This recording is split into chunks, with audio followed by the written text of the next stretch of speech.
রাজশাহী বিশ্ববিদ্যালয়ে 2024-25 শিক্ষাবর্ষের স্নাতক প্রথম বর্ষের ভর্তি পরীক্ষা অনুষ্ঠিত হচ্ছে। বিস্তারিত জানাতে রাজশাহী বিশ্ববিদ্যালয়ে আছেন রিপোর্টার মওদুদ রানা। সরাসরি যাচ্ছি তার কাছে। 11টার সময় ভর্তি পরীক্ষা শুরু হবে এবং এরই মধ্যে সুশৃঙ্খলভাবে শিক্ষার্থীরা পরীক্ষার কেন্দ্রে প্রবেশ করতে শুরু করেছে।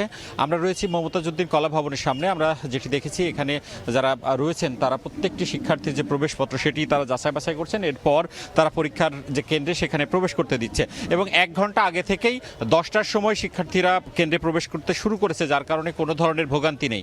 আর আপনাকে জানিয়ে রাখি যে এবারই প্রথম রাজশাহী বিশ্ববিদ্যালয়ের যে ভর্তি পরীক্ষা সেটি সারা দেশের 5টি আঞ্চলিক কেন্দ্রে ভর্তি পরীক্ষা অনুষ্ঠিত হচ্ছে, অর্থাৎ ঢাকা, চট্টগ্রাম, খুলনা, রংপুর এবং রাজশাহী কেন্দ্রে একই সাথে একই প্রশ্নে পরীক্ষা অনুষ্ঠিত হচ্ছে।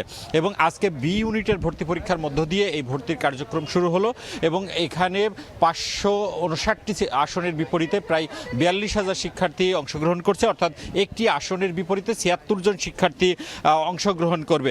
আপনাকে জানিয়ে রাখি যে এর আগে আমরা যেমনটি দেখেছি রাজশাহী বিশ্ববিদ্যালয়ের ভর্তি পরীক্ষা মানেই লাখ লাখ শিক্ষার্থী, অভিভাবক রাজশাহীতে আসতেন এবং নানা ধরনের ভোগান্তিতে পড়তেন। এবার কিন্তু সেই চিত্র পাল্টে গেছে। আমরা যেটি দেখেছি সুশৃঙ্খলভাবে শিক্ষার্থীরা বিশ্ববিদ্যালয়ে এসেছে, ক্যাম্পাসে এসেছেন এবং তারা পরীক্ষায় অংশ নিতে পারছেন।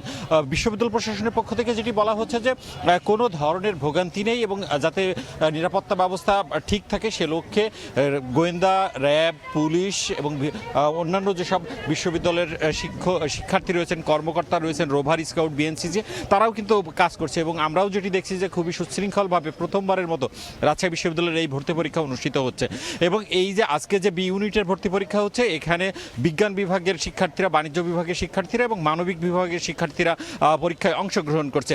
তাদের 100 নম্বরের পরীক্ষা অনুষ্ঠিত হবে 1 ঘন্টায় এবং সেটি এমসিকিউ পদ্ধতিতে পরীক্ষা অনুষ্ঠিত হবে। 80টি যে প্রশ্ন থাকবে সেইখানে যদি ভুল উত্তর দেয় তাহলে নম্বর কাটা হবে এবং যদি সঠিক উত্তর দেয় তাহলে তারা নম্বর পাবেন। এবং তারা যেটি বলছেন 1 ঘন্টায় 80টি যে প্রশ্নের উত্তর দিতে হবে সেই পরীক্ষা পদ্ধতি নিয়ে সন্তুষ্টি প্রকাশ করেছে এখানকার যারা শিক্ষার্থী কেন্দ্রে প্রবেশ করছেন তারা বলছেন যে খুবই সুন্দর এবং সুষ্ঠুভাবে তারা পরীক্ষায় অংশ নিতে পারবেন এবং তারা মনে করছেন যদি প্রশ্ন সঠিকভাবে তারা উত্তর দিতে পারেন তাহলে এই বিশ্ববিদ্যালয়ে ভর্তির সুযোগ পাবেন। এই ছিল আমার কাছে রাজশাহী বিশ্ববিদ্যালয় থেকে সব শেষ। সরাসরি যুক্ত ছিলাম রাজশাহীতে।